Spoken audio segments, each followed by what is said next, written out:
Assalamualaikum warahmatullahi wabarakatuh. Selamat pagi semuanya atau selamat siang.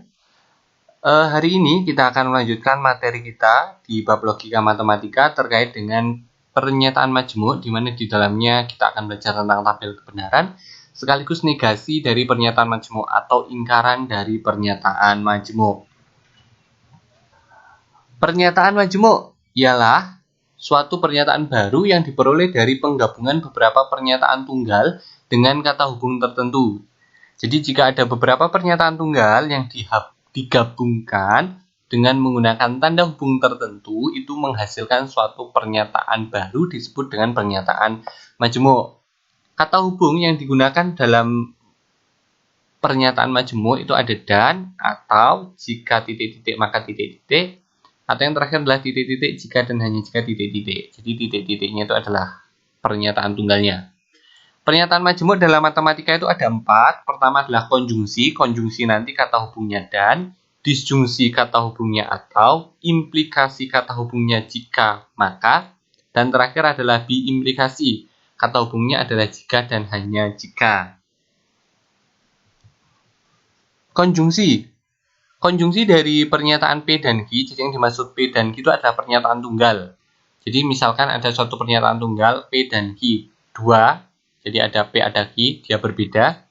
Pernyataan majemuk yang dibentuk dari P dan Q dengan menggunakan kata hubung dan. Jadi seperti yang sudah saya katakan di awal tadi, bahwasanya konjungsi itu adalah dua pernyataan majemuk dengan kata hubung dan. Contohnya ini, 2 adalah bilangan prima. Dan 2 merupakan faktor dari 12. Jadi kalau kita pisah, pernyataan tunggalnya itu adalah 2 adalah bilangan prima, itu adalah pernyataan tunggal P.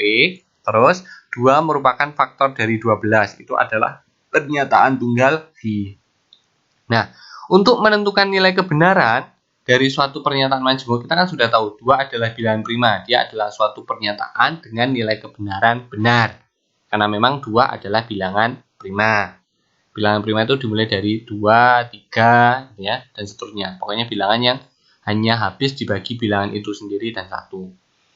Terus yang kedua, 2 merupakan faktor dari 12. Dia juga merupakan suatu pernyataan dengan nilai kebenaran benar. 2 merupakan faktor dari 12. Nah, pernyataan ini kan adalah pernyataan yang baru. Pernyataan ini menjadi satu kesatuan. Tidak bisa ini benar, ini benar. Nah, untuk menentukan nilai kebenaran dari pernyataan baru atau pernyataan majmuk bentuk konjungsi itu, kita lihat tabel kebenaran ini. Ini simbol dari konjungsi ya, seperti huruf V terbalik ini adalah simbol dari konjungsi. Tadi pernyataan pertama bernilai benar, 2 adalah bilangan prima. Pernyataan kedua, 2 merupakan faktor dari 12 juga merupakan pernyataan dengan nilai kebenaran benar. Sehingga konjungsi atau nilai kebenaran dari konjungsi tersebut juga bernilai benar. Kita lihatnya dari tabel ini. Pernyataan pertama benar, pernyataan kedua juga benar, maka konjungsinya mesti bernilai benar. Seandainya pernyataan kedua itu bernilai salah, maka konjungsinya nilai kebenarannya juga bernilai salah. Nah, untuk menentukan salah dan benarnya itu kita gunakan tabel kebenaran ini.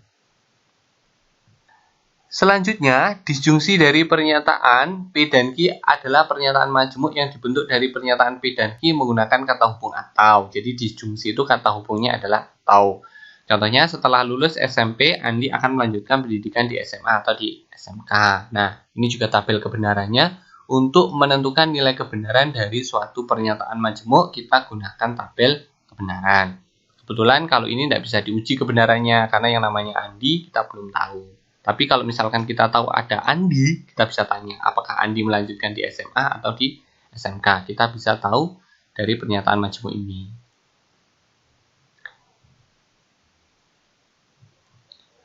Selanjutnya implikasi. Ya, implikasi itu adalah pernyataan majmuk dengan kata hubung jika maka. Contohnya ini, jika 4 habis dibagi 2, maka 4 adalah bilangan genap. Ini adalah salah satu contoh pernyataan majmuk berbentuk implikasi. Sama juga ini adalah tabel kebenarannya.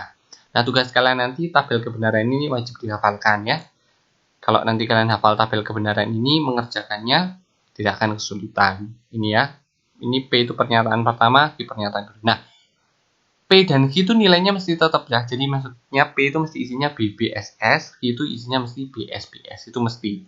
Ya, yang berubah adalah ini. Kalau implikasi ya isinya BSBB, Kalau nanti yang biimplikasi isinya juga berbeda. Konjungsi tadi kan isinya B, S, S, S, S gitu. Kalau disjungsi isinya B, B, B, S gitu kan tadi. Nah, itu tergantung daripada kalimat majemuknya apa. Kalimat majemuk yang keempat itu adalah biimplikasi. Biimplikasi itu tanda kata hubungnya adalah jika dan hanya jika. Contohnya ini, 3 adalah faktor dari 9 jika dan hanya jika 3 habis membagi 9. Ini juga tabel kebenaran dari biimplikasi ya. Kalau tabel kebenarannya biimplikasi bentuknya adalah BSSB seperti ini ya. Jadi wajib dihafalkan. Tadi itu kan adalah pernyataan majemuk. Jadi tanda hubungnya itu sudah ada. Dan, atau, jika, maka, jika, dan lain jika. Nah, sekarang kita belajar negasi. Negasi kemarin kan ingkaran. Ingkaran dari suatu pernyataan majemuk. Ini adalah simbolnya ingkaran. Jadi kalau ada pernyataan majemuk P dan Hi, itu negasinya adalah negasi P atau negasi Hi. Kalau ada pernyataan P konjungsi Hi, maka negasinya adalah negasi P disjungsi negasi Hi. Kalau ada pernyataan P, jika P maka Hi, maka negasinya adalah P dan negasi Hi. Kalau ada pernyataan P jika dan hanya jika Hi, maka negasinya adalah P dan negasi Hi atau Hi dan negasi P. Ini juga rumusnya. Jadi rumus untuk menentukan pernyataan majemuk ini. Karena pernyataan majemuk ada 4, untuk menentukan negasinya juga ada 4. Ini negasi untuk konjungsi, negasi disjungsi, negasi implikasi. Ini untuk negasi biimplikasi. Simbol tanda sama dengan ini, strip 3 ini artinya adalah ekuivalen atau sama ya. Ini negasi dari implikasi itu adalah ini gitu maksudnya.